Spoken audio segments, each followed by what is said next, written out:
तीन दामाद की सास पार्ट 2। अब तक आपने सुना कि कावेरी जी अपनी तीनों बेटियों ईशा, मोहिनी और सुहाना की शादी तीन घर जमाई लड़कों के साथ करवा देती है। उन्हें लगता है कि ये लड़के शायद घर का कामकाज संभाल लेंगे, लेकिन उनके तीनों घर जमाई बहुत आलसी थे। वो नौकरी भी नहीं करते थे और बाहर का काम भी नहीं। कावेरी जी ने अपनी बेटियों से कहा कि वो प्रेगनेंसी का बहाना बनाकर अपने पतियों को सबक सिखाए। अब सुनिए आगे। मम्मी, आपने जैसा कहा था हमने वैसा ही किया, लेकिन देखिए ना, विवेक का हाल तो वैसा का वैसा ही है। घर में ना सुबह का नाश्ता बनता है और ना खाना। नौकरी पर जाने की बात करूं तो खाने को दौड़ते हैं मुझे। हाँ मम्मी, मैंने भी सुमित को कितनी बार कहा कि अगर नौकरी नहीं करनी तो कोई छोटी सी दुकान ही खोल लो, घर का खर्चा कैसे चलेगा। देखो दोपहर के 12 बजने आए और जनाब अभी तक सो रहे हैं। हाँ मम्मी, ईशा और सुहाना ठीक कहती हैं।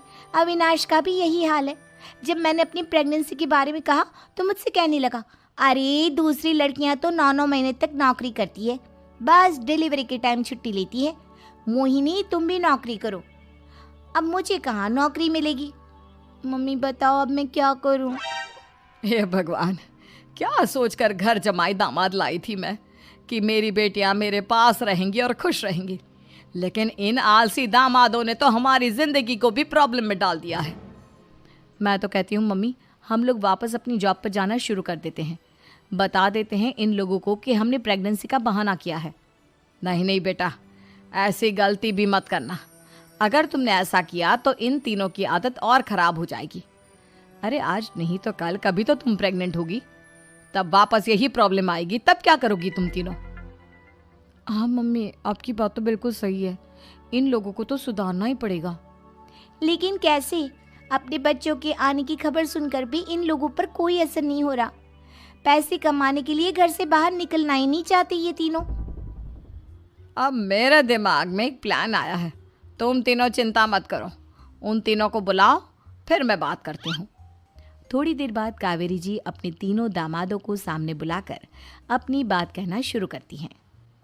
अविनाश, सुमित और विवेक, देखो बेटा, मैं ना तुम तीनों से बड़ा प्यार करती हूँ, इसीलिए तो तुम्हें घर जमाई बना कर रखा है मैंने।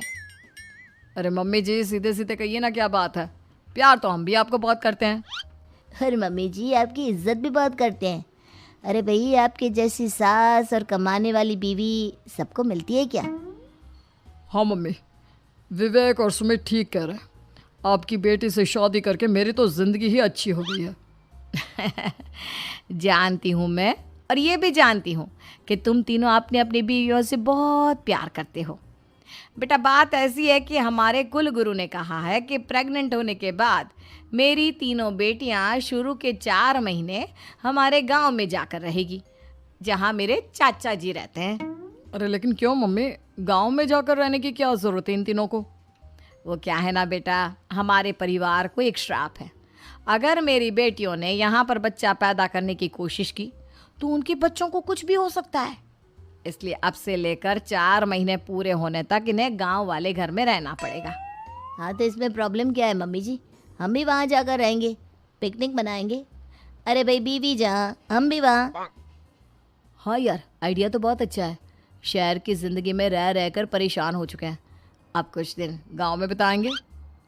तुम लोग समझने की कोशिश क्यों नहीं करते। तुम में से कोई भी वहाँ नहीं जा सकता, और मैं यहाँ रहूँगी ना तुम तीनों के साथ। 4 महीने की तो बात है, उसके बाद ये तीनों ही लौट कर आ जाएंगी। ठीक है मम्मी जी, अब हमारे बच्चों का सवाल है तो ये तो करना ही पड़ेगा। कावेरी अपनी तीनों बेटियों को कुछ दिन के लिए घर से बाहर कहीं दूसरे शहर में रहने के लिए भेज देती है।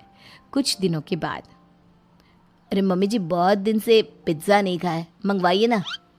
क्या बताऊं बेटा, पहले तो बेटियां खर्चा दे देती थी क्योंकि उनकी नौकरी थी, लेकिन अब तो मेरे पास पैसे ही नहीं बचे। थोड़े बहुत पैसे हैं जो बच्चों की डिलीवरी में काम आएंगे। लेकिन मम्मी जी, आपकी बेटियों को वापस आने में तो अभी बहुत वक्त बाकी है। वही सोच सोच कर परेशान हो रही हूँ। सोच रही हूँ कल से दूध भी बंद करवा देती हूँ। अब दूध वाले को देने के लिए पैसे भी तो नहीं है ना। अरे नहीं नहीं मम्मी जी, अगर दूध भी बंद करवा दोगी तो मुझे चाय कहाँ से मिलेगी, और चाय के बिना मैं तो मर ही जाऊँगा। क्या करूं बेटा, इसके अलावा हमारे पास कोई ऑप्शन नहीं है, मेरे पास पैसे ही नहीं बचे। इस तरह कावेरी जी धीरे धीरे अपने तीनों दामादों को पैसे देना बंद कर देती हैं और घर में खाने पीने की चीज़ें लाना भी बंद कर देती है। अब वो तीनों बुरी तरह से परेशान होने लगे थे और इसलिए एक दिन तीनों प्लान करके घर से बाहर निकलते हैं और बाजार में जाने के बाद यार अच्छा खाना खाए हुए कितने दिन हो गए, पता नहीं कब अच्छा खाना मिलेगा। हमारी बीवियों के जाने के बाद तो हमारी हालत भिखारियों जैसी हो गई है यार। कुछ भी हो, मुझे तो आज पिज्ज़ा खाना ही खाना है। जेब में 1 रुपया नहीं है और पिज्ज़ा खाएगा, कहाँ से आएंगे पैसे? अरे देख वहाँ सामने बोर्ड पर क्या लिखा हुआ है, कंप्यूटर पर काम करने के लिए एक आदमी की आवश्यकता है। भाई मैं तो जा रहा हूँ, काम करूँगा और शाम तक पैसे लाकर आराम से पिज्ज़ा खाऊंगा। जा जा, तुझे कोई काम नहीं देने वाला, हम तो घर जा रहे हैं। चल भाई सुमित। सुमित और अविनाश वहाँ से चले जाते हैं और विवेक उस कंप्यूटर शॉप पर सारा दिन काम करके 5,000 रुपये कमा कर घर लौट कर आता है और अपने खाने के लिए अच्छी अच्छी चीज़ें भी लेकर आता है। ये देखकर विवेक और सुमित के दिल में भी कुछ पैसे कमाने की इच्छा जागती है। अरे सुबह सुबह कहाँ चल दिए तुम? मम्मी जी एक बहुत अच्छी जगह मिली है, कंप्यूटर पर काम करने के 5,000 मिले थे कल मुझे। अगर रोज़ काम करूँगा तो पूरे 40,000 की तनख्वाह।